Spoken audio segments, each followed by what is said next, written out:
National Park is home to many animal species such as the Eurasian lynx, which I think is like one of Family. Hey, I just finished the video where I tried to pronounce the top cities of Poland, and it was really hard. It was really hard, but then it was fun. So please make sure to watch it. Now I was curious, like, how do the places look? That's why I find myself viewing this travel guide. It's like top 10 Polish cities to visit, or top 10 cities to visit in Poland. It's uploaded by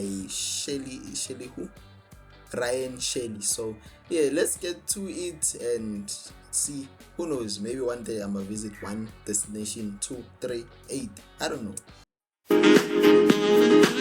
Poland is home to some of the world's most stunning landscapes. From the medieval old town of Gdansk to the towering Tatra Mountains, Poland has so much to offer. Let's start this video off at the impressive city of Krakow. Now this may be one of my favorite cities in all of Poland. Located in the southern part of the country, Krakow was founded all the way back in the 7th century, so you best believe it's full of beautiful history and architecture. Now one of the most impressive sites is that city, Krakow. One thing that I find visually stunning about this city is like the architectural structure of it, and it's just colorful. It's really colorful. I remember there was this video that I watched, and then it was talking about how the world is losing color, especially like a lot of buildings, a lot of branding, and a lot of cars.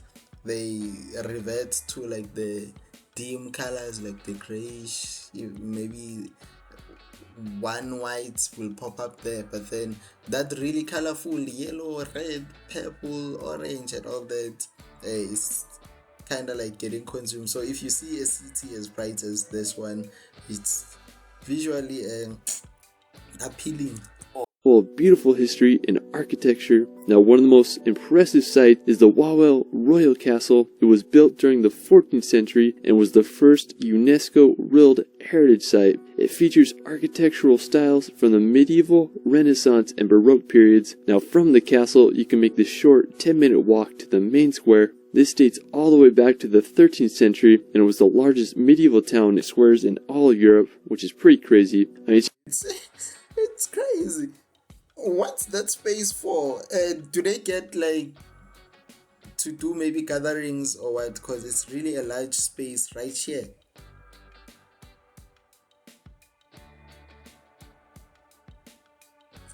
Also, I think at this part of the city, it's easy to direct somebody, because the buildings are structurally different, and there's always something like that's a landmark to refer to.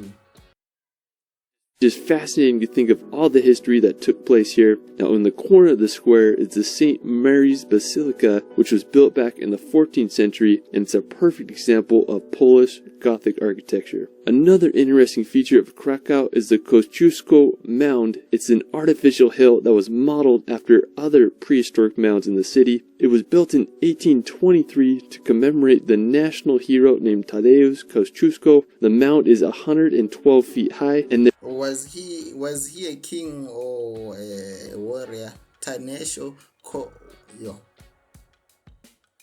Before I pronounce these names, I need to practice for like 10 minutes.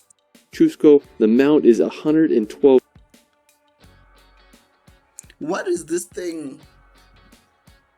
Is it like hiking? I'm trying to understand what's this white thing here. I thought it's a road, but then if you look close, it's not a road. Surely people hike to this part. Feet high, and there's a serpentine path that takes you to the top to enjoy the panoramic views of Krakow and the Vistula River. Krakow is just such an amazing city, and I hope y'all can visit. After Krakow, we're going to head to the Tatra Mountains. Now located about... Now we're going to the mountains. It's how many? It's a drive 2 hours away from Zakopane. 2 hours drive from Krakow. The Tatras are a stunning mountain range. It's at Zakopane. Yeah? that straddles the Polish and Slovakian border. Now the best town to access the Tatras is Zakopane, now located right at the base of the mountains. Zakopane is a perfect starting place. Everything is snowy here. What's happening? Like this still frame here, it's like you're looking at something from a Call of Duty map or something. Is for your mountain adventures. During the wintertime, Zakopane is an ideal place to go skiing, and in the summer months, it's a prime place to start your hike into the mountains. Yeah. You see these stories about people who see ghosts and monsters in the woods and all that. I'm probably sure they be visiting places like this. It looks beautiful and scary at the same time. One of the most impressive spots in the Tatras is the Morsky Oko Lake. You can make the 16-kilometer round-trip trek to the scenic lake. I mean, just such a phenomenal view up there. An interesting fact is that the Tatras are the smallest alpine mountain range in all of Europe, and they're home to plenty of wildlife, such as the Eurasian brown bear. Yeah. Oh, what a way to tell me to not go to this part of of the city. Imagine you just hiking and then, like, I don't know why, each and every time I think of maybe traveling to a certain place or doing a specific activity that I've never done, the first thing that comes to my mind is the danger than the actual fun.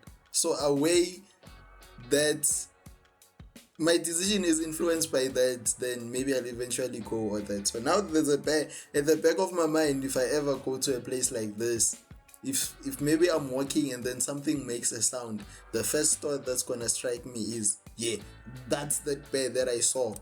Love how the Tatras look. They have such a unique and jagged look to them, and I just want to go hiking them this summer. Now, if you're into World War II history, you can visit the Memorial of Auschwitz concentration camps. This is located about an hour's drive from Krakow. Now, Auschwitz is infamously known to be one of the most horrific Nazi concentration camps. Yeah, this one, yeah, I think I would maybe start here and just to get more facts about the history and then actually see. But another thing, one of two things, I might maybe get out of this place like feeling downcast, or I might get out, what's the proper word that I'm looking for? I might get out feeling like having more respect and understanding, and like maybe even if like maybe I got like a tour guide who actually like puts you through like the stories, and then yeah, but then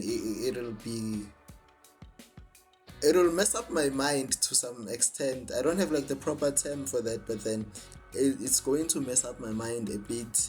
But yeah, I would start here like for the history. Then after that, I go hiking just to clear my mind. Over 1.1 million people died here. One of my favorite books I've ever read is called The Auschwitz Escape, and it tells the story of how two prisoners made their daring escape from this concentration camp. Now after, we're going to head to the northern part of Poland to visit Sopot. Now located right on the Baltic Sea, Sopot was established in the 8th century and grew as a commercial trading post and fishing village. Over the centuries, Sopot faced adversity as it was abandoned, burned, and then rebuilt, but in the early 19th century, Sopot started to gain popularity thanks to its spa and public baths, and it quickly Now they rebuilt it. It looks great. I just like the cities being colorful. became a holiday resort town. Today's Sopot is a thriving tourist attraction, where there you can take a walk on Europe's longest wooden pier. Anyway, these visuals for like those people who vlog and stuff, yeah, they're stunning. Or you can enjoy the swans and endless sandy coastline. Now I understand why it's called the Polish Riviera. Now after Sopot, we're going to head over to neighboring Gdansk, located just a 15-minute... Yeah, Gdansk was like on that video that I'm saying, please watch it. I think it's the only place that I managed to just pronounce properly with the first take. Drive from Sopot, Gdansk is one of Poland's oldest cities with a fascinating history with periods of Polish, Prussian, and German rule. The earliest mention of Gdansk was in the year 997 AD, and during the Middle Ages, Gdansk grew as an important seaport and shipbuilding town. It rose to be one of the wealthiest and largest cities in Poland until Warsaw's rapid growth in the 8th. Yeah, I wish to be in this part of the world where like most of the things are built in a what's the proper term? If something is not inland, is what? I don't know, but yeah, which are built like in the water. Yeah, I just say that because I don't know what's the specific term. Oh, also they have the mountain there. This thing looks cool. Then the Ferris wheel. Yeah, if you here, you get active really. Then you also go fishing. You can't get bored if you stay here. Hey, Gdansk is one of Poland's most beautiful cities. I mean, I just can't believe it's old town. It's full of these perfectly placed houses that seem to go on forever. Another really... Yeah, it's like those houses are a continuous pattern. It's like somebody just made a block and then put it, and then somebody else came and then they just followed each other. Cool feature that I like about Gdansk is how the canal runs right along the old town. It's often full of ships and it gives the city such a fun vibe. While you're there, you can just explore the streets of Old Town or take a walk along the canal. Exactly. That's what I was saying. You cannot get bored in this part of the city. I mean, just such an incredible city. Now, just an hour's drive from Gdansk is the Malbork Castle. I mean, this is the largest castle in the world by land area, which is pretty crazy. It was built in the 13th century by the Teutonic Knights, who were German Catholic crusaders. And as the number of the knights grew, so did the castle, which enclosed... I like that almost every city has like a unique piece of history attached to it, so when you're visiting, it's not just about the landscape or the fun activities. You get to learn something about the people who stayed there, or the people who are currently staying there, or how did it even come about. Or a fun fact, just like this one, it's like the largest in this realm. So yeah, it's cool. This is an area of 52 acres. I mean, it's just crazy to think that people were able to build such buildings back then. More than half of Malbork Castle was destroyed during World War II, but thankfully it was rebuilt to its former glory. Now, after Malbork, we're going to head over to the Mazurian Lake District, located in northeastern Poland on the border of Kaliningrad. This lake district is one of the most visited lake districts in all of Central Europe, and it's home to over 2,000 lakes. It's a perfect place to go. Yeah, the people who love water activities, just being in the water, I feel like this is where they get their joy and happiness. Sailing, fishing, or just swimming in the lake. I mean, I just can't think of a better place to go on a hot summer day. Now, aside from the lakes, the area is full of beautiful forest, perfect for hiking and exploring. The Masurian Lake District is definitely a hidden gem that deserves a visit. Another scenic place for nature lovers is the Pieniny National Park. Now located in both southern Poland and northern Slovakia, Pieniny is one of the oldest and smallest national parks in all of Poland. I mean, I just think it's such a beautiful area. The river runs right through it and it acts as a natural border between... What animals can we find here? Ooh, look at this. It doesn't look real. It doesn't look real. Especially from this shot. Yeah, what type of animals are we finding in this place? I hope he's gonna mention them. Between Poland and Slovakia, the national park is home to many animal species such as the Eurasian lynx, which I think is like one of the coolest animals ever. One of my favorite features of the park is the Three Crowns. The rock feature is made up of 5 sharp limestone peaks that create quite the sight. Now another beautiful nearby spot is the Niedica Castle. This 14th century castle is located just a few minutes away from the park. I mean, this whole area is just incredible. Now after, we're going to head over to the beautiful city of Wrocław. I mean, it's such a tricky pronunciation. Now located in western Poland. Yeah, it's a tricky pronunciation. I tried it as well. I won't talk about it because I don't want to spoil the other video, but then About a 3-hour drive from Krakow, Wrocław is such a charming historical place. It's home to one of the most beautiful market squares in all Europe. It's lined with elegant townhouses and cobblestone streets. Wrocław also has one of the most beautiful cathedrals in Poland. It was originally built in 1272, but has been damaged and rebuilt several times throughout the centuries. I just love its double spires. Wrocław is just a... Whoa, we should get like the before pictures. If I heard him correctly, he said that it's been built 7 times. I don't know if maybe they stick to the same design or it has been like remodeled and all that. We gotta get a picture of the befores. Perfect place, just walk around and explore for a day. Now for our final destination, we're going to head to Warsaw. Located on the Vistula River in east central Poland, Warsaw is the capital and largest city in the country. Warsaw began to grow in the 16th century when the capital was moved there. It was called the Paris of the North, but sadly, Warsaw was damaged extensively during World War II with over 85% of its buildings in ruins. Thankfully today it's a bustling capital with a popular... Whoa, it got like, it's one of... Visually, according to this video and what I see, it's one of the most striking rebuilds of the cities. I'm just sold by this shot. I don't know, but then I feel like it's one of like the biggest upgrades there.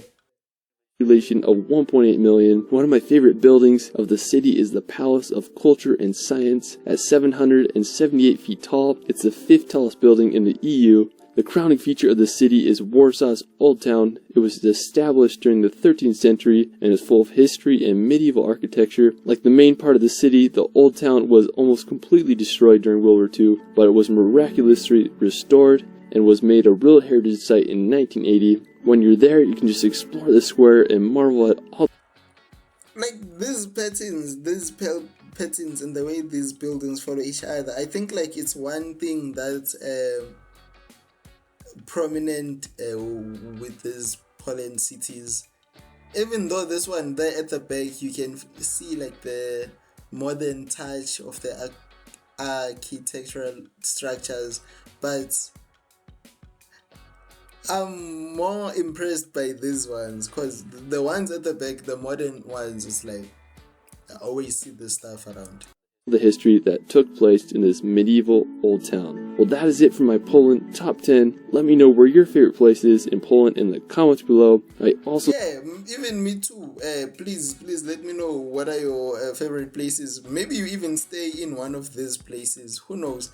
But yeah, and sometimes a person who stays in a particular area doesn't find the thrill which tourists or foreigners find when they're looking at the place. So maybe one of them, but there's always a spot which you could always recommend for a visitor, a tourist, or somebody who's not in the country. So yeah, let me know which one is it, and then yeah, subscribe to the channel, stay with us. What are we doing next? I don't know, but then we should check something cool, don't you think? Yeah, definitely.